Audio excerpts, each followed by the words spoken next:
message. The email has no subject line. You don't recognize the sender. It asks if you're available for a conversation about opportunities. You've been in Delta Force for 3 years. Afghanistan, Iraq, Syria. Multiple deployments you can't discuss. You assume it's another military thing. Maybe instructor duty. Maybe a different special mission unit. You're wrong. 2 men meet you in a conference room at Fort Bragg. No uniforms, no name tags. They show credentials. Central Intelligence Agency, Special Activities Center. You've heard rumors. Everyone in Special Operations has. The agency recruits from Delta and DevGru. Guys who do what conventional forces can't. They explain what that means. Deniable operations. If you're captured, the US government won't acknowledge you. If you're killed, your name becomes a star on a wall. No name, just a star. Your family gets told it was a training accident or a car crash, something that sounds believable. You'll train at the farm in Virginia. 18 months of clandestine service training.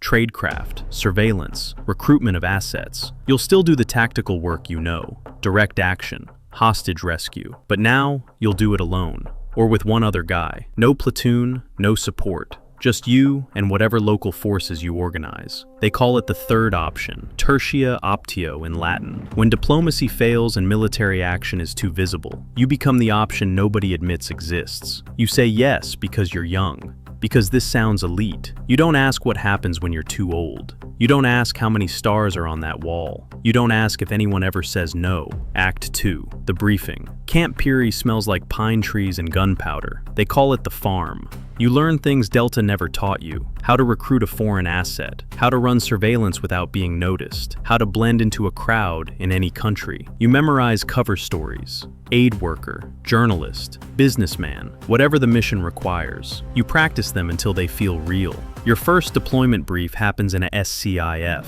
Sensitive Compartmented Information Facility. No phones, no recording devices, just you and the mission planner. A country you can't name. A regime the US officially supports. Your job is to train a resistance group, arm them, organize them, lead them against their own government. You'll be one man with a backpack of cash, a satellite phone, and a cover story nobody will believe if it falls apart. The mission planner slides a folder across the table. Photos of local commanders, intelligence assessments, supply drop coordinates. He tells you which ones are reliable, which ones might sell you out. He doesn't guarantee any of it is accurate. Intelligence is always incomplete. You'll have to figure out the rest. You ask about extraction plans. He says there aren't any. If things go wrong, you improvise, or you don't come back. That's the job. Act 3, the operation. The mountains are cold at night. You sleep 3 hours when you sleep at all. Your contact is a former Army colonel. He commands about 200 fighters, mostly farmers with rifles, some with combat experience, most without. You teach them small unit tactics, how to set an ambush, how to escape when outnumbered, how to make explosives from fertilizer. They call you by your cover name. You drink tea with them. You eat rice and goat meat. You pretend you're not American. They pretend they don't know, because they need your weapons more than the truth. Supply drops come every 2 weeks. Unmarked planes flying at night, pallets of rifles, ammunition, medical gear. You distribute them carefully, keeping track of who gets what, who can be trusted with the good stuff, who needs to earn it. The resistance takes 3 towns in 4 months. The regime loses control of a strategic border. CNN calls it a spontaneous uprising. Local freedom fighters taking back their country. No mention of you. No mention of CIA. No mention of American involvement. You watch it on a laptop in a safe house. You feel nothing. This is what deniable means. Act 4. The problem. The asset you recruited 6 months ago gets captured, a mid-level officer in the regime's military. You turned him with cash and ideology. His brother was killed by the regime. He wanted revenge. He gave you troop movements, supply routes, communication intercepts, good intelligence that saved lives. They catch him passing documents. They interrogate him for 3 days. They execute him in a public square. They post the video online. A message to anyone else considering betrayal. Your handler calls from Langley. Mission compromised. Extract immediately. Get out before they connect you to the asset. You think about the asset's family, wife, 2 kids. The regime will probably kill them too. Guilt by association. That's how it works. You think about going back, extracting the family, getting them to safety. Then you remember deniable. You can't launch a rescue. You can't ask for help. You can't do anything that acknowledges American involvement. So you leave. Commercial flight, fake passport, tourist visa stamped at the airport. You leave the family behind. You bury the resentment. Because resentment is dangerous. Because this is the job you chose. Because you knew what deniable meant when you signed up.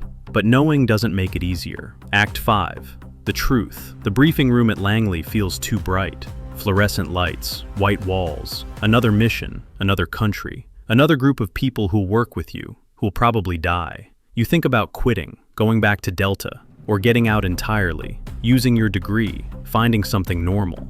But you can't. You're too classified now. Too many secrets in your head. Too many operations that can never be declassified. The agency keeps you close, consulting contracts when you retire, security clearances that never expire.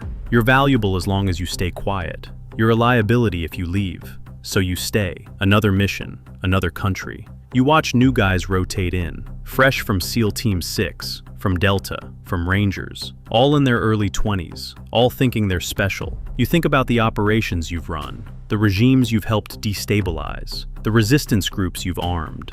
You'll be a star on a wall, if you're lucky. If you die in a way that can be explained. Otherwise, you just disappear. Training accident, heart attack at 32, car crash on a rainy night. Something that sounds believable. You've accepted this. You're a tool for operations that can't be acknowledged. Skilled, trained, effective. The victory is simple. No medals you can wear in public. No stories you can tell at dinner parties. No recognition beyond the people in this building. The people who already know. You survive. You do the mission. You come home. That's all you get.